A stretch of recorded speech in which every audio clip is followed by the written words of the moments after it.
Hi everyone, this is Ritik and I welcome you to my channel Due Commerce. So today we are going to continue our accounting wali unit for CVT PG MCOM entrance examination. This is the fifth part I guess. मैंने आपके accounting के already 4 parts complete करवा दिए हैं जिसके अंदर हमने different topics को कवर किए and I am teaching you in an efficient manner. ये समझ लो आपका जो सिलेबस कवरेज हो रहा है ये एफिशिएंट मैनर में हो रहा है. जिस तरीके के क्वेश्चन बनते हैं, जैसे जैसे क्वेश्चन आए हैं उसी के हिसाब से मैं आपको चीज़ें प्रोवाइड करवा रहा हूँ. कोई भी ऐसा बोल सकते कोई भी टाइम वेस्टिंग चीजें नहीं होंगी. जो भी लेक्चर अवेलेबल है उस प्लेलिस्ट के अंदर वो आप सभी करके जाना. सारे के सारे लेक्चर्स इंपॉर्टेंट है क्योंकि मैं टाइम वेस्टिंग वाली चीज करवाता ही नहीं हूँ. You might be knowing that. तो कहाँ पर आपको जाना है? मेरे चैनल पे जाना, ड्यू कॉमर्स पे, और वहां पे आपको ये प्लेलिस्ट दिखाई देगी. इस प्लेलिस्ट के अंदर I have already covered accounting के 4 parts. As you can see here, accounting का पहला पार्ट डन हो चुका है जिसके अंदर हमने किया था वेरिएबल कॉस्टिंग यानी कि मार्जिनल कॉस्टिंग. पार्ट 2 के अंदर हमने new profit sharing ratio, old ratio, gaining ratio कैसे निकालते हैं ये किया. पार्ट 3 के अंदर हमने किया वेरिएंस एनालिसिस जो कि मोस्ट इंपॉर्टेंट है. मतलब ये जो तीनों चीज है ना, ये तीनों से क्वेश्चन आए हुए हैं, तो पहले हमने इससे कवर किया. फोर्थ पार्ट के अंदर हमने कवर किया है इंटरनल रिकंस्ट्रक्शन, वो भी इंपॉर्टेंट है और वहां से भी क्वेश्चन आए हैं. एफिशिएंट वे के अंदर I have tried to provide you चीजें बहुत अच्छे से एफिशिएंट वे के अंदर. सो अकाउंटिंग का ही फिफ्थ पार्ट आज हम कवर करने जा रहे हैं और जिसके अंदर हम अकाउंटिंग के बेसिक्स करेंगे. अब आपको लगेगा कि बेसिक्स से क्वेश्चन आता है, नहीं आता है? आता है, आया हुआ है. मैच द फॉलोइंग का आ सकता है, स्टेटमेंट बेस्ड क्वेश्चन आ सकते हैं, फैक्चुअल क्वेश्चन ज्यादा आते हैं. तो आज के सेशन के अंदर आपको लर्न ज्यादा करना पड़ेगा, मतलब ध्यान में काफी चीजें रखनी पड़ेगी क्योंकि फैक्चुअल है. ठीक है, तो चीजें मैं लेकर आया हूं और ये जो एक काइंड ऑफ पीडीएफ मैं इसकी बना के टेलीग्राम चैनल पे अपलोड करता हूं, तो वहां पे जाके आप डायरेक्टली ले सकते हैं. टेलीग्राम चैनल ज्वाइन कर लेना, फिर वहां पे एक प्राइवेट ग्रुप मिलेगा आपको, लिंक वहीं पर अवेलेबल है, उसको भी ज्वाइन कर लेना. उसकी एक मिनिमल फीस रहती है जो कि आपको वहीं पे जाके पता चल जाएगी. ठीक है, anyways, so today is the accounting वाली यूनिट का पार्ट 5. ध्यान रखना, इस अकाउंटिंग वाली यूनिट के अंदर मैं कॉस्ट अकाउंटिंग को इंटीग्रेट करके ही चल रहा हूं. ठीक है, तो अकाउंटिंग को मैं ब्रॉडली अकाउंटिंग बोल रहा हूं जिसके अंदर कॉस्ट अकाउंटिंग भी एड ऑन है. डन. मतलब आपका जो सीवीटी पीजी एमकॉम का सिलेबस है उसके अंदर अकाउंटिंग की यूनिट अलग से दे रखी है और कॉस्ट अकाउंटिंग की यूनिट अलग से गिवन है. तो I am taking into consideration accounting के अंदर ही कॉस्ट अकाउंटिंग भी. ठीक है, तो शुरुआत करते हैं बिना किसी देरी के और समझते हैं हम सबसे पहली ही चीज, बेसिक्स ऑफ अकाउंटिंग. अकाउंटिंग किस प्रिंसिपल्स के बेसिस पे करते हैं, किन किन कंसेप्ट्स के बेसिस पे करते हैं, चलिए समझते हैं. चल, अकाउंटिंग कंसेप्ट सबसे पहले कवर करते हैं. मुझे पता है आप लोगों को आता है, लेकिन कुछ कुछ चीजें ऐसी है जहां पे बच्चे कंफ्यूज हो जाते हैं और आपको वो चीजें ध्यान में रखने की बहुत ज्यादा जरूरत है. चलो समझते हैं एक एक करके, लेट्स गो. जो इंपॉर्टेंट होगा मैं बता दूंगा. सबसे पहला है बिजनेस एंटिटी कंसेप्ट. मतलब बिजनेस यानी कि कंपनी और उसके owner, they both are separate, यानी कि ओनरशिप और मैनेजमेंट दोनों सेपरेट हो सकती है. सेकेंडली, सेपरेट लीगल एंटिटी दोनों की है. दो चीजें मैंने यहां पर यूज करी. पहली चीज कि भाई सेपरेट लीगल एंटिटी है, ओनर को अलग से देखा जाएगा और बिजनेस को, कंपनी को अलग से देखा जाता है. कंपनी के नाम पे चीजें हो सकती है, कंपनी को सू किया जा सकता है, कंपनी किसी को सू कर सकती है. Easy, it is a concept of separate legal entity जो कि हमने कंपनी लॉ वाले सब्जेक्ट में भी पढ़ा हुआ है. We know that. Second thing is ownership and management differ कर सकती है, सेपरेट हो सकती है. ओनर कौन है? हमारे शेयर होल्डर्स हैं. और चलाता कौन है? मैनेजमेंट कौन करता है कंपनी की? जनरली डायरेक्टर्स बोल लो या फिर मैनेजर्स बोल लो. तो managers and shareholders they both are different to each other. तो ओनरशिप शेयर होल्डर्स के पास है, मैनेजमेंट किसके पास है? मैनेजर्स के पास है. तो ये दोनों चीजें आ सकती है. बिजनेस एंटिटी कंसेप्ट डन होता है कि ओनर अपना अलग है और कंपनी अपना अलग है. तो ओनर अपने पर्सनल एक्सपेंसेस को कंपनी के अंदर नहीं लिख सकता, कंपनी के अंदर इंटीग्रेट नहीं कर सकता, ऐसे बोलेंगे. इजी. चश्मा चेंज कर लेते हैं, एक सेकेंड. इतना डन है. चलो let's continue now. Second is money measurement concept. मतलब वही चीज को हम अकाउंटिंग के अंदर लिख सकते हैं जो कि मनी के अंदर मेजर करी जा सके, यानी कि क्वांटिटेटिव फॉर्म के अंदर मेजर करी जा सके. Only transactions measurable in money are recorded. ठीक है, जैसे कि employee skill is important but not recorded. तो एम्प्लॉय की स्किल को हम रिकॉर्ड नहीं करते हैं क्योंकि उसे क्वांटिटेटिव फॉर्म में नहीं एक बारी के लिए मेजर किया जा सकता.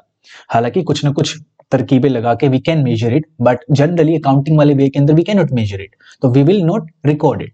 नेक्स्ट है गोइंग कंसर्न कंसेप्ट, यहां से क्वेश्चन आया है तो इसको स्टार मार्क कर लेना, और यहां से थोड़ा सा टेढ़ा क्वेश्चन था। समझते हैं गोइंग कंसर्न कंसेप्ट क्या बोलते हैं। मुझे पता है आप लोगों को पता है कि भाई कंपनी फ्यूचर के अंदर तक चलेगी, लॉन्ग टर्म चलेगी, है ना, ये चीज बोलता है गोइंग कंसर्न कंसेप्ट। इसकी सबसे इंपॉर्टेंट एग्जांपल एक बार इसका समझ लो, assets shown at cost not liquidation value. ये सबसे इंपॉर्टेंट रहता है कि एसेट को अपने कॉस्ट पे शो किया जाता है, ना कि अपने लिक्विडेशन वैल्यू पे। तो गोइंग कंसर्न कंसेप्ट बोलता है कि उनको एज अ मतलब कॉस्ट पे लिखो, रिकॉर्ड करो। तो ये तो हमने अज्यूम कर लिया कि business will run for a longer period of time, unforeseen मतलब फोर्सिएबल फ्यूचर तक कंटिन्यू रहेगा, ये तो हम मान के चल रहे हैं। तो रिकॉर्डिंग भी एसेट्स की उसी तरीके से होनी चाहिए, तो कॉस्ट के ऊपर आप दिखा सकते हैं, ना कि नॉट लिक्विडेशन वैल्यू। इजी। तो यहां से क्वेश्चन आया था, इसको प्लीज नोट डाउन कर लेना, इसकी अंडरस्टैंडिंग होना जरूरी है, जो कि हमने डन कर लिया है। नेक्स्ट है अकाउंटिंग पीरियड कंसेप्ट, एक वैलिड पीरियड होना चाहिए, जो कि जनरली इंडिया के अंदर जो फाइनेंशियल ईयर अपना वो 1 अप्रैल से 31 मार्च तक होता है अगले साल के, तो वही एक वैलिड अकाउंटिंग पीरियड रहना चाहिए। So life of business divided into fixed time periods, और फिक्स्ड टाइम पीरियड का होना इसलिए भी जरूरी है कि टाइम टू टाइम चीजें रिकॉर्डिंग मतलब रिकॉर्ड हो जा सके और पाइलअप ना हो चीजें। तो क्यों ना टाइम बांट के चले या काट के चले, है ना, वन ईयर का करके चले, तो चीजों को यानी कि अकाउंट्स को आप प्रिपेयर कर लो ईयरली बेसिस पे। इसलिए भी accounting period concept is very much important. तो कंसेप्चुअल अंडरस्टैंडिंग होनी चाहिए रेदर देन कि बस एक चीज हमने पढ़ ली है कि भाई अकाउंटिंग पीरियड बोलता है कि 1 साल का होना चाहिए। बेसिकली ये बोल रहा है कि एक पीरियड होना चाहिए जिसके अंदर हम अकाउंटिंग करें, प्रॉपर्ली रिकॉर्ड करें चीजें और प्रस्तुत करें भाई सामने, थर्ड पार्टी के सामने, वो वाला सिनेरियो। नेक्स्ट है cost concept, again very important concept. क्या बोल रहा है, assets recorded at purchase cost, purchase cost पे आपको रिकॉर्ड करनी चाहिए एसेट, ना कि मार्केट वैल्यू पे, ऐसा बोल रहा है कॉस्ट कंसेप्ट। जैसे कि land boat for 5 lakh recorded at 5 lakh, obviously अगर 5 लाख का बोट मतलब बाय किया है आपने तो 5 लाख पर ही लिखोगे ना, क्यों 6 लाख पे या 7 लाख पे लिखोगे। तो अगर आप 6 लाख 7 लाख पे लिख रहे हो लेकिन एक्चुअली में you have paid only 5 lakh rupees, यानी कि आप अपने एक्सपेंसेस को 2 लाख से ज्यादा दिखा रहे हो, तो फिर वहां पे इनकम टैक्स वाले पकड़ लेंगे, सिंपल एज दैट। तो कॉस्ट कंसेप्ट ये बोलता है, हालांकि ज्यादा वैल्यू पर दिखाना, लेट्स से अगर आप ज्यादा वैल्यू पर दिखाओगे तो वो आपकी एसेट होगी, एसेट को आपने ज्यादा वैल्यू पे दिखाया है, और ये भी के लिए करंटली जो आपने पे किया है काइंड ऑफ एक आपका एक्सपेंस है। अगर आप एक्सपेंस को ज्यादा दिखाओगे, again it is a good thing from your profit वाला यानी कि टैक्स लाइबिलिटी वाला सिनेरियो, बट ये क्या बोलता है कि आपको कॉस्ट पर ही दिखाना है, जिस कॉस्ट मतलब जो एक्चुअली में आपने पैसा पे किया है, कॉस्ट कंसेप्ट।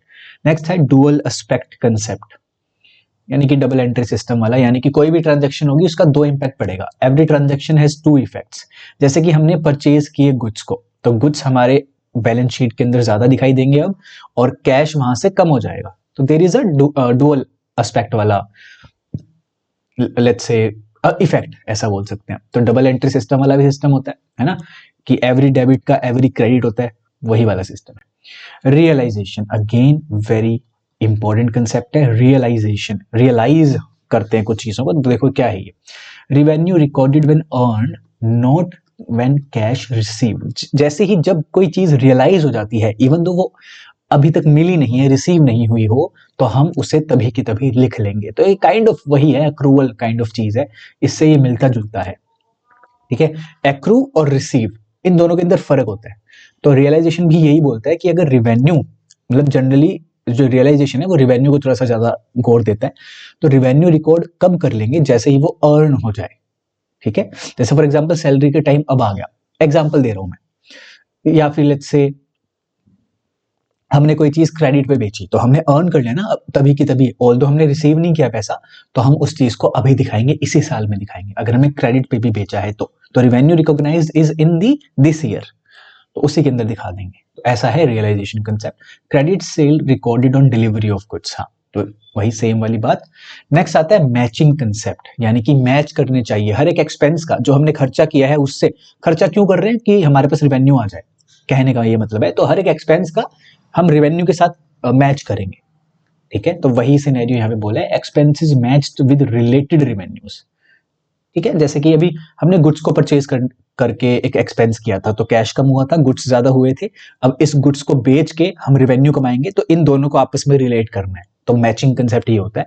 जैसे कि commission expense recorded in same year as sales, ठीक है, तो मैचिंग कंसेप्ट, हम एवरी एक्सपेंस को उसके रिलेटेड रेवेन्यू के साथ मैच करते हैं। डन।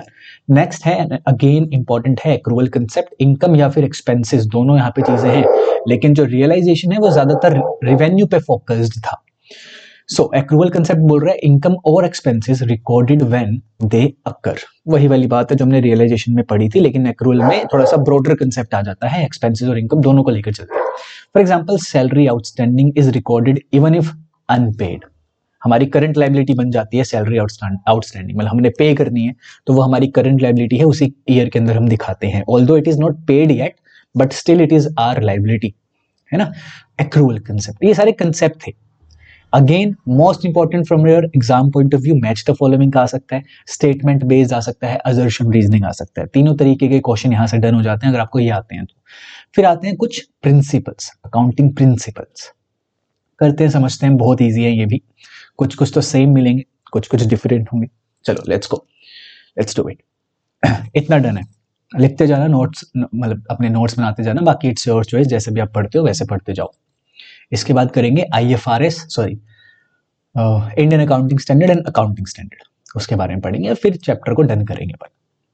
सो अकाउंटिंग प्रिंसिपल्स के बारे में पढ़ते हैं। सबसे पहला कंसिस्टेंसी प्रिंसिपल। अगेन अब ये वो नहीं है कि भाई लंबे समय तक हमारा बिजनेस चलता रहेगा, वो वाला नहीं है कि कंसिस्टेंट रहो, नहीं।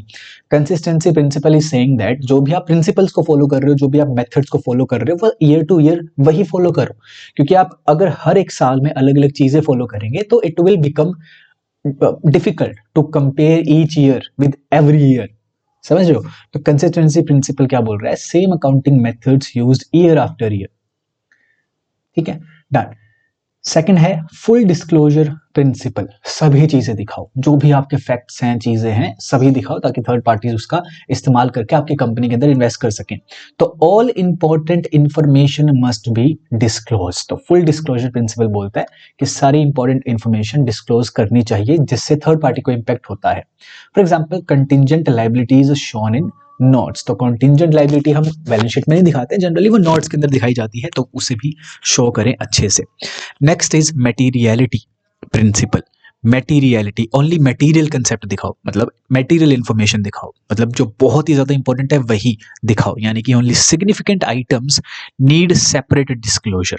तो मटेरियलिटी प्रिंसिपल ये बोलता है।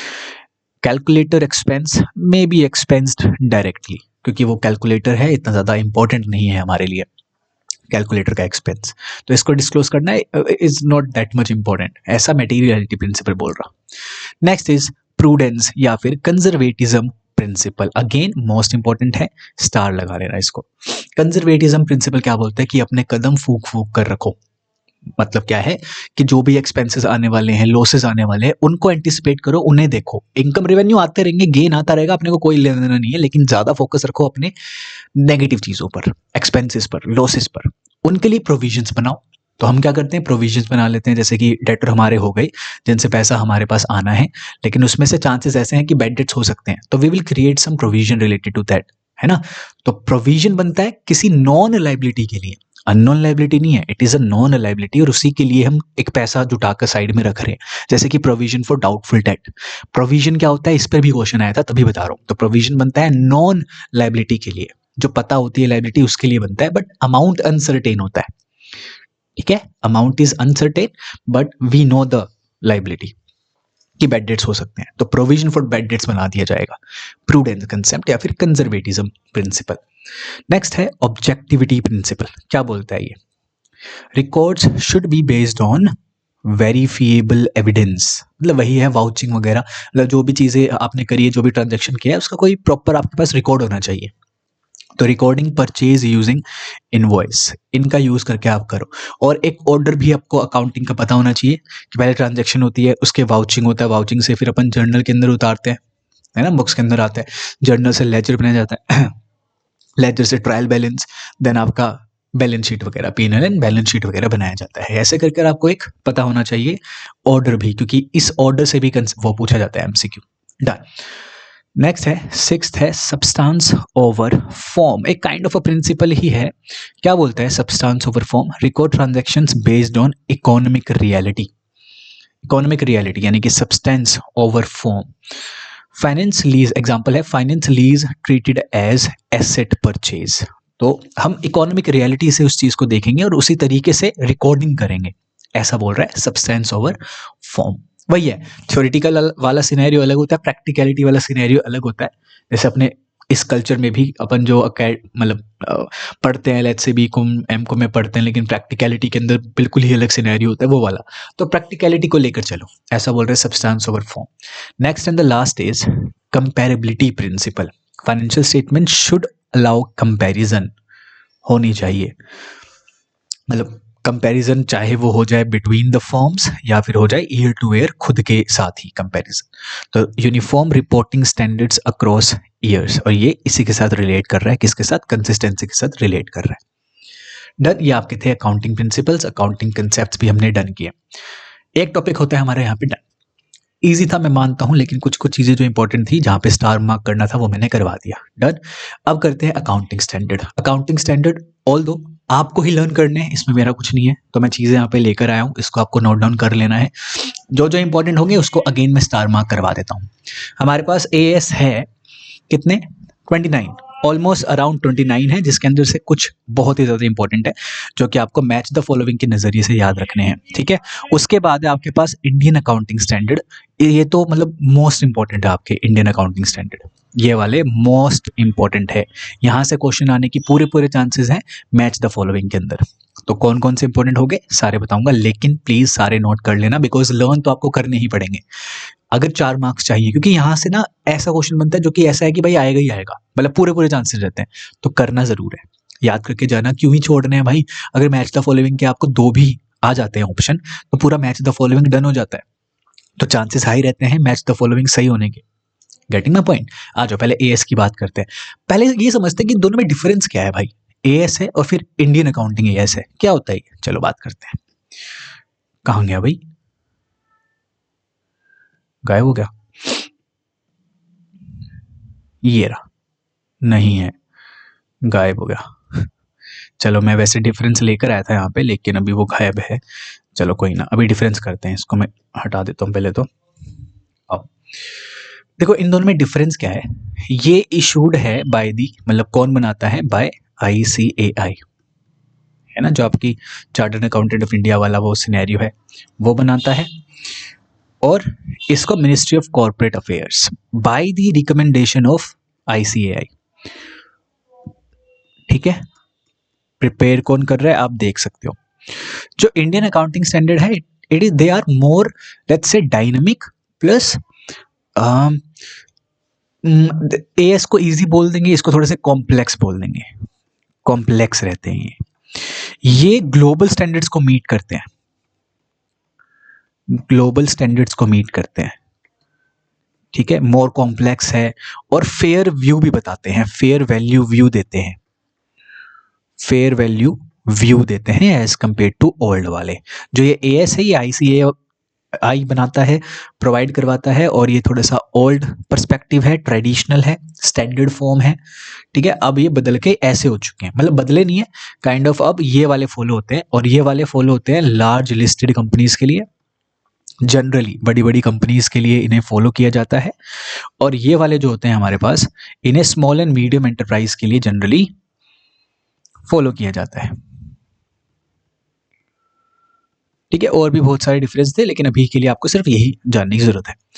पढ़ते हैं एएस, पढ़ते हैं पहले कौन कौन से इंपॉर्टेंट होंगे, मैं नोट डाउन करवाता जाऊंगा। चलो पहला सबसे इंपॉर्टेंट है डिस्क्लोजर करना अकाउंटिंग पॉलिसीज का, कि आपकी कंपनी क्या फॉलो करती है। सेकंड है inventory, valuation of inventory. Third है हमारे पास कैश फ्लो स्टेटमेंट, ये तीनों तो बहुत ही ज्यादा इंपॉर्टेंट है, तो इसलिए टिक मार्क कर दिया मैंने। Fourth is not that much important, but still you have to read it out, क्योंकि पहले 10 तो करने ही पड़ते हैं, पहले 10 भी क्यों बोलूं मैं, पहले 14 तो आपको करने ही पड़ेंगे, लर्न बेटर है अगर लर्न कर लोगे तो। अकाउंटिंग स्टैंडर्ड 4 है contingencies and events occurring after the balance sheet date. Accounting 5 है स्टैंडर्ड 5 नेट प्रॉफिट और loss for the period and prior period items and changes in accounting policies, not that much important but still. Accounting standard 6 को हटा दिया गया है, इसको 10th में डाल दिया गया है, डेप्रिसिएशन को ना। 10th कौन सा है अब, plant property and equipment, PPE इसे जनरली बोला जाता है। मोस्ट इंपॉर्टेंट है ये। आपकी जो फिक्स्ड एसेट है या फिर बोलो नॉन करंट एसेट के अंदर आता है ये प्रॉपर्टी प्लांट एंड इक्विपमेंट। जब भी आप एक वर्टिकल बैलेंस शीट बनाएंगे तो एसेट के अंदर सबसे पहला जो रहता है वो रहता है नॉन करंट एसेट, उसके अंदर पीपीई रहता है। तो पीपीई सबसे इंपॉर्टेंट है, इसी के अंदर सारी चीजें इससे रिगार्डिंग कि इनको कैसे हम लिखेंगे या जो भी है, तो ये इंपॉर्टेंट है, मोस्ट इंपॉर्टेंट है। AS10 तो डेप्रिसिएशन यहाँ चला गया। अकाउंटिंग स्टैंडर्ड 7 है कंस्ट्रक्शन कॉन्ट्रैक्ट से रिगार्डिंग। 8 है R&D, विड्रॉ कर लिया गया है, इसको भी हटा देंगे। फिर आपका अकाउंटिंग स्टैंडर्ड 9 जो कि रिवेन्यू रिकॉग्निशन है, कि जैसे ही एक्रू होता है उसे रिकॉग्नाइज कर लो। Done. Revenue recognition again most important है, तो AS9 हमने डन कर लिया। जिस पे टिक मार्क किया है मैंने वो मोस्ट इंपॉर्टेंट है। अब तक 10 हो चुके हैं, इसके आगे चलते हैं। Effects of changes in foreign exchange rate 11 है। अकाउंटिंग फॉर गवर्नमेंट ग्रांट्स 12 है। 13 आपके पास अकाउंटिंग फॉर इन्वेस्टमेंट्स है, ये भी इंपॉर्टेंट है। अगेन वैसे ये दोनों भी इंपॉर्टेंट है याद करने के लिए, और आपका 14 तो आपको करना ही है क्योंकि इसका तो चैप्टर भी है हमारे पास, अमलकमेशन, ये तो हम करेंगे भी आगे चल के। Accounting standard 15 employee benefits, borrowing cost 16 है। 17 सेगमेंट रिपोर्टिंग है। Accounting standard 18 related party disclosures. 19 lease है, अगेन इंपॉर्टेंट। 20 EPS है, अगेन इंपॉर्टेंट। फिर आपका आता है कंसोलिडेटेड फाइनेंशियल स्टेटमेंट्स। अकाउंटिंग 22 है accounting for taxes on income. 23 है accounting for investments in associates in consolidated financial statements. Accounting 24 है डिस्काउंटिंग ऑपरेशंस। 25 है interim financial reporting, again important. 26 again most important intangible assets. 27 है financial reporting of interest in joint ventures, again important. 28 है impairment of assets. 29 है contingent liability या फिर contingent assets, again most important. तो यहां से आपके मैच द फॉलोइंग के आ जाएंगे, तो प्लीज इसको कर लेना। जो टिक मार्क किए हैं तो वो तो करना ही करना है। डन। उसके बाद आते हैं आपके इंडियन अकाउंटिंग स्टैंडर्ड, ये बहुत सारे हैं और इसमें सबसे ज्यादा इंपॉर्टेंट आपके 101 से बाद वाले रहते हैं, यहां से लेके यहां तक। इसका ये मतलब नहीं है कि ऊपर वाले इंपॉर्टेंट नहीं है, ऊपर वाले भी हैं। आपका जो MCQ भी आया था PYQ, उसमें ऊपर वाले में से भी था, तो आपको करने पड़ेंगे ये भी लर्न। इसको भी मैं लिखवा देता हूं जल्दी से। जैसे प्रॉपर्टी प्लांट का है इंडियन अकाउंटिंग स्टैंडर्ड 16 और आपका प्रेजेंटेशन 1 में ही है। अकाउंटिंग स्टैंडर्ड 2 में इन्वेंट्री है। 7 में हमारे पास स्टेटमेंट ऑफ कैश फ्लो है, ठीक। उसके बाद इवेंट्स आफ्टर रिपोर्टिंग पीरियड 10 है, अगेन इंपॉर्टेंट। एम्प्लॉय बेनिफिट्स 19 है हमारे पास। 19 रिकॉग्निशन था ना, रिवेन्यू रिकॉग्निशन नहीं, लीजेस था यहाँ पे, तो थोड़ा सा ध्यान रखना है आपको, कंफ्यूज नहीं होना है मेरी तरह भी। Related party disclosure, borrowing cost, government grant वगैरह देख लो।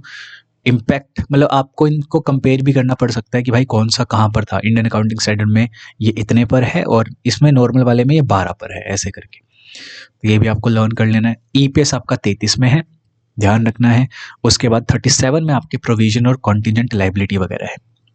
38 में आपका इंटेंजिबल एसेट है, वहां पर अपने पास 20 किसमें था इंटेंजिबल एसेट 26 पे। उसके बाद 100 पे आ जाओ। 101 है आपका first time adoption of Indian accounting standards. 101 102 share based payment, business combinations, insurance contract आपका 104 है। Non current assets held for sale and discontinued operation 105। उसके बाद फाइनेंशियल इंस्ट्रूमेंट्स डिस्क्लोजर करना 107 है। Operating segments 108। फाइनेंशियल इंस्ट्रूमेंट दोबारा से आ चुका है 109। मतलब ये था डिस्क्लोजर करना, और ये आपको दिखा रहा है कि क्या क्या फाइनेंशियल इंस्ट्रूमेंट यहाँ पे कैसे कैसे करके हमें रिपोर्टिंग करनी है। इंडियन अकाउंटिंग स्टैंडर्ड 110 है consolidated financial statements, again important. Joint arrangements है 111। उसके बाद fair value measurement 113, again important है। Revenue from contracts and with customers 115 है। 116 आपका लीज है, अगेन मोस्ट इंपॉर्टेंट थे। जिस पे टिक किया है वो तो करने ही पड़ेंगे, तो प्लीज कर लेना, it is very very very important. यहाँ से क्वेश्चन आपके लगभग 2 बनते हैं, 2 क्वेश्चन का मतलब है 8 मार्क्स, कभी कभार 3 भी बन जाएंगे, तो 12 मार्क्स। तो 12 मार्क्स क्यों हाथ से गवा रहे हो? इतने छोटे समय के अंदर, टाइम पीरियड या वीडियो के अंदर आपने 12 मार्क्स को कवर कर लिया है। आई होप सो कि आप अच्छे से कवर करेंगे। अब आने वाले लेक्चर्स के अंदर यानी कि पार्ट 6, 7, 8, 9 ऐसे करके अकाउंटिंग के और लेक्चर्स आएंगे आपके। I hope so you are enjoying the sessions और एफिशिएंट वे में चीज़ों को आप ग्रहण कर रहे होंगे। कहने का मतलब है कम समय के अंदर ज़्यादा का फ़ायदा तुम्हें मिल रहा है। आई होप सो। और मिलता है तो प्लीज़ लाइक कर दिया करो। क्या कर रहे हो? Please hit that like button, subscribe the channel और अपने जूनियर्स को भी बताना इस पर्टिकुलर चैनल के बारे में। एंड अगर आगे चल के यूजीसी नेट देना चाहते हो कॉमर्स में, मैनेजमेंट में या फिर फॉर दैट मैटर इकोनॉमिक्स में भी, तो you can connect with me. हम लोग एक मिशन की ओर हैं। Let's hope for the best. Let's see कि कहाँ तक हम पहुँचते हैं। चलो, आई होप सो कि आपको आज का सेशन पसंद आया होगा। लाइक कर देना, टेलीग्राम चैनल वगैरह ज्वाइन कर लेना एंड या I will see you in the next session. Thank you so much. अच्छा हाँ, एक और चीज़ मैं आपको बता देता हूँ कि हमारा प्रैक्टिस क्रैश कोर्स चल रहा है। ऑल्दो अभी हमारा जो टाइमिंग है जिसमें मैं अपलोड कर रहा हूँ 31 जनवरी हो रहा है आज, तो 1-2 दिन मैं और देना चाहता हूँ आप लोगों को। अगर आपको प्रैक्टिस क्रैश कोर्स ज्वाइन करना है जिसके अंदर आपको PYQ ई बुक मिलती है 2025 से 23, अगर आप 27 के लिए पढ़ रहे हो तो आपको 26 भी वहाँ पे इंक्लूडेड मिलेगा मेरी PYQ ई बुक के अंदर विद प्रॉपर एक्सप्लेनेशन। आपको मॉक टेस्ट मिलेंगे 5 या 4, आपको यूनिट वाइज MCQs मिलते हैं, मज़ा आएगा पढ़ के, और आपको गाइडेंस मिलती है। गूगल मीट पे आप मेरे साथ बातचीत कर सकते हैं। तो आई होप सो कि यू विल टेक बेनिफिट। अगर आपने कहीं पर ऐसा कुछ नहीं परचेज किया है विद दिस रिगार्ड, तो आप कंसिडरेशन के अंदर ले सकते हैं। उसके लिए you can have some information on my WhatsApp channel and Telegram channel. Look into it. उसके बाद यू कैन कॉन्टैक्ट मी, नीचे नंबर दिया ही गया है व्हाट्सएप का, व्हाट्सएप कर लेना। Thank you so much. I will see you in the next. Thank you.